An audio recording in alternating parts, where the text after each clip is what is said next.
The 10-minute drill. This is a big one. Covered by Universal Roof and Contracting. The difference is universal. On 1010XL. Let's go, let's go, let's go. Hit it. You know, Dan Hicken, as we welcome everyone back here for the 10-minute drill on a CPR Contracting Wednesday, I've decided in the spirit of the elections, if Florida should happen to jump out to a 10-6 lead middle of the first quarter, I'm just going to go ahead and declare a winner. I'm going to go ahead and project. Jeff is projecting it's the Gators. You can just pull them off the field, and we'll move on to next week. Fun fact about last night's election, at this point, there is a 20% chance, 20%, which is not minuscule, of a 269 to 269 electoral college tie. Huh. So, in the event of a tie, the tie goes to the runner, is what I know. So we're headed for a sugar show because certain states don't know how to count their votes in a timely manner. And Trump and Biden run the 40, and we'll see whoever wins gets it. It'll be fun to watch. What'd you say? I'm sorry, what? It's kind of annoying, and it's 2020. States ought to be able. The election's not breaking news. We planned for it forever. States ought to have to count their votes timely and get it done. Just if Florida can do it, gang, anyone can. That's a good point. We know what a laughingstock we've been. I mean, 20 years ago, we're hanging chads and delayed results and threats of the Supreme Court. Love the Sunshine State. And now we have twice as many residents, if not more, than the state of Pennsylvania, and we now know where the term Keystone Cops came from. I don't know what they're up to up there, but it smells fishy. The Jets are 0-8. I did this in downtime, and I want to dive into it a little bit because it's really somewhat good news.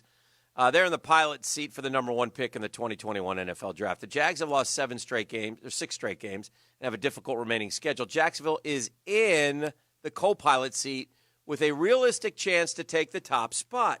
It's difficult to imagine the Jets going 3-5 down the stretch, even 2-6 may be optimistic. But what if the Jets and Jags finish with the same record, 1-15 or 2-14?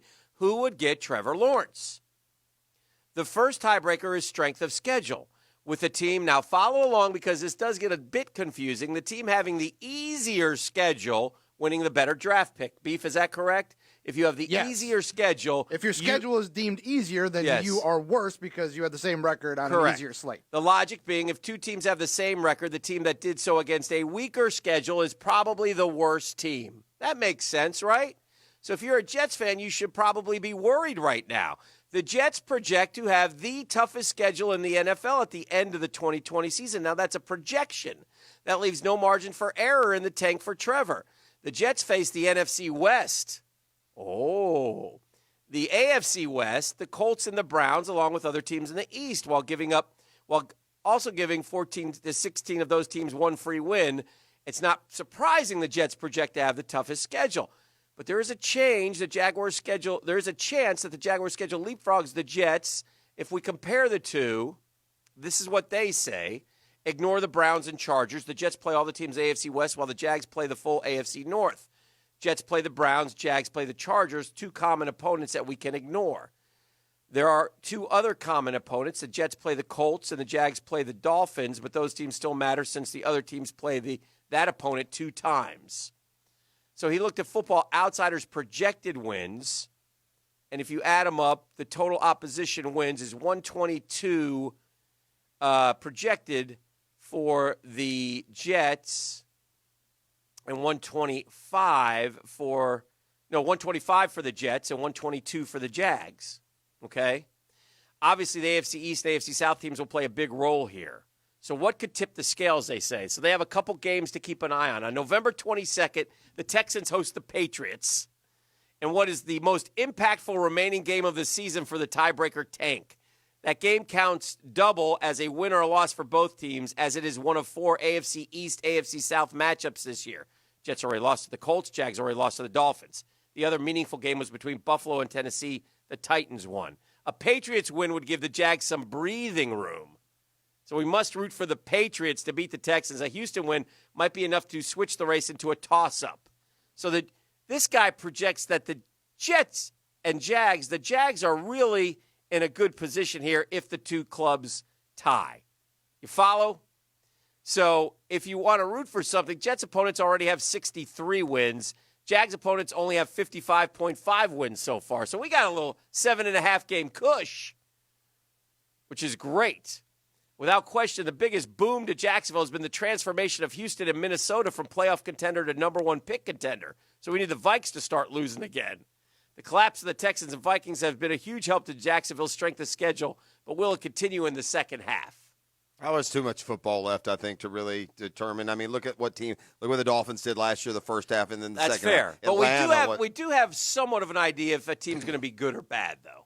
And right now, all I'm saying is I didn't think we were in this good of a position. We're in a much better position if we tie, and we have a wonderful opportunity to tie. I still maintain the Jets will find a dub somewhere. Do you or no? I'm not so sure anymore. Yeah. And it all could happen for me, as you know, hearkening back to yesterday, I believe Monday night the New York Football Jets will get a W. That's what I believe. I believe Bill Belichick is way too smart to beat the Jets twice, and if he has to take care of it himself, by God, he will. So keep your fingers crossed for the Jets to beat the Pats on Monday night. Sam Darnold to have the game of his life now that he's gotten a vote of confidence from the GM. That's like Dave Caldwell giving Doug Marrone a vote of confidence. Well, this is a little different in that this is a new GM. As opposed to the new GM who apparently doesn't like his job and wants to be the old GM. If you back that Adam Gase, yeah, I mean, that's like backing a glue horse for the Kentucky Derby. He's terrible. Yes. No one knows it more than I do. Uh-huh. That son of a so-and-so is going to cost me a spin of the wheel. Do you spin the wheel when they're officially eliminated? No, I'm going to spin it when the playoffs start. Well, I mean, if they're officially eliminated, then they can't be in the playoffs. Really? Why wouldn't you spin it then? Because the season's not over. The playoff field has not been set. They can't get into the I don't playoffs care. since they've been do eliminated. Do they draft when they know the order, or do they wait till the draft? No, but I'm saying as far as the spin of the wheel, why wouldn't it be Beef? What do you think? I'm staying out of this. Yes. Good, between you two. Good play, my man. Yeah. I mean, we've got to clean up the dime board out there. Well, I mean, again, I don't see why. We're going to have Beef respin, too, because that's not going to work. The dog thing it was bad timing. Yeah. Beef, are you comfortable with that? I guess it's a wash. Or do you want free? Or do you want to say you're free? Hey, I spun. It came up. You the guys couldn't arrange it. The hell. Yeah, Dog's out. Dog forfeited. Yeah. Well, I'm be rooting for the pee pants. That's all I know. So let's we'll respin with Beef. That's fine. We'll respin with Beef, and I think Jeff must spin when the Jets are officially eliminated, which could be in a week or two. Quite honestly. No, I'm not spinning until this football season is over. I don't understand why. Because nothing is what if the season blows up and there is no season? I don't know what to tell you. I'm not doing it until the season ends. That's not anything that's unfair in any way. I think it's a little No, it doesn't. That's like it goes against the let me ask you this. Common decency of the wheel. Okay, when you're through week 15 and one team has locked up to the first pick, do they go ahead and pick them or do they wait till the draft? Well, that's not apples and oranges. It's not apples and oranges. 100% It's apples and apples. Okay, that's what you think. That's fine. We'll just have to wait till the spin of the wheel. What did you take away? We can spin it together as you pay off the 5-pack loss. Oh, that's very close. I'd be careful with that one. Well, I won't. You know me. Karma. I mean, you know me. Karma. No. In this case, it owes me. Julian Edelman announces his retirement. Oh, boy. I have 5 years from that point, just in case he doesn't come back. I mean, I don't know what's happening here. What do you mean? I mean what impact does Antonio Brown have on the Tampa Bay Bucks? Is that like a do we get to the point a good where, impact or a bad impact? Well, that's what I mean. I mean, I'm serious.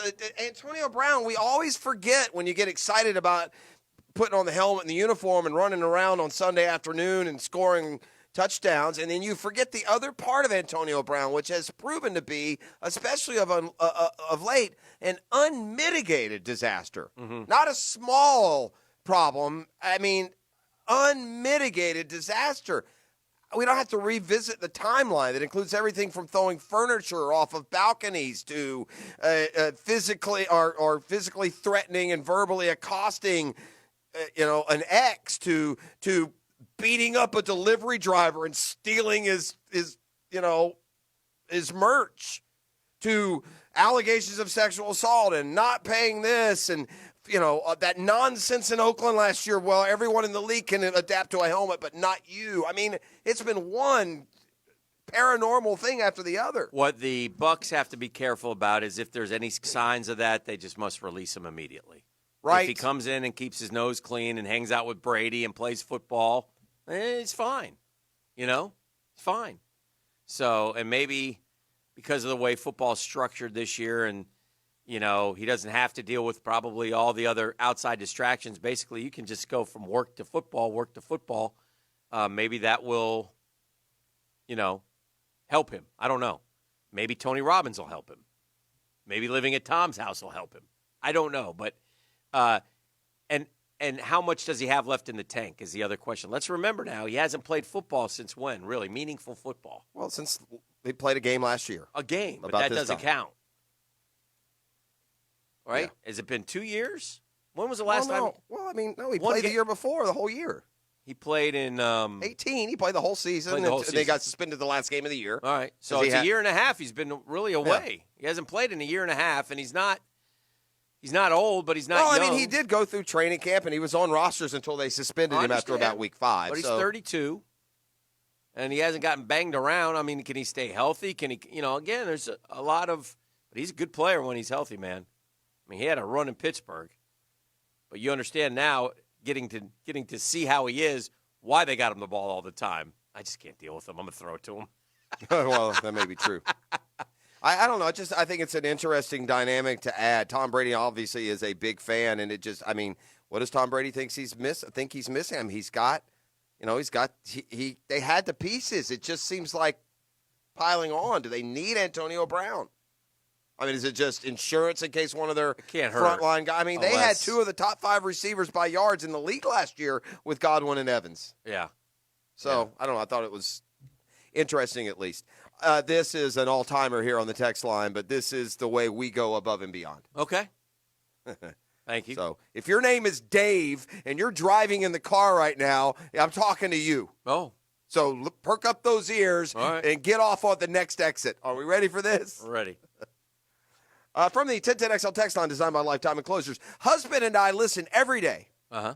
He just left his phone at home, and he's driving to Orlando. Can I get a big favor, and can you tell Guggen Dave from wife Guganella Gina that he left his phone at home? Dave! Turn around! Turn around, Dave. Dave, she can't text you. She has the phone. And Dave, you idiots! And I got to be honest, based on the sweet tone of this What a fine lady. of this note, Dave, when you get home, I say you make a quick run at Guganella Gina before you hit the road Why again. not? Oh. Just, make Little a quick. MSL. Sure. Why not?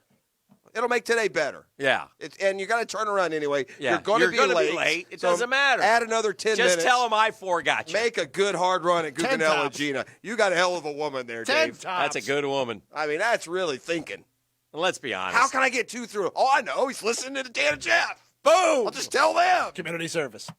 Oh, this is the We're drill. going to put this one in the public file. Let's do That's the 10-minute drill. caller number 3, Beef 641-1010. Tell them what they're going to win today. Caller number 3 right now, 641-1010. Going to go home with a lovely floral arrangement. I would tell Dave to call and send it to his wife, but he doesn't have his phone. 641-1010 right now.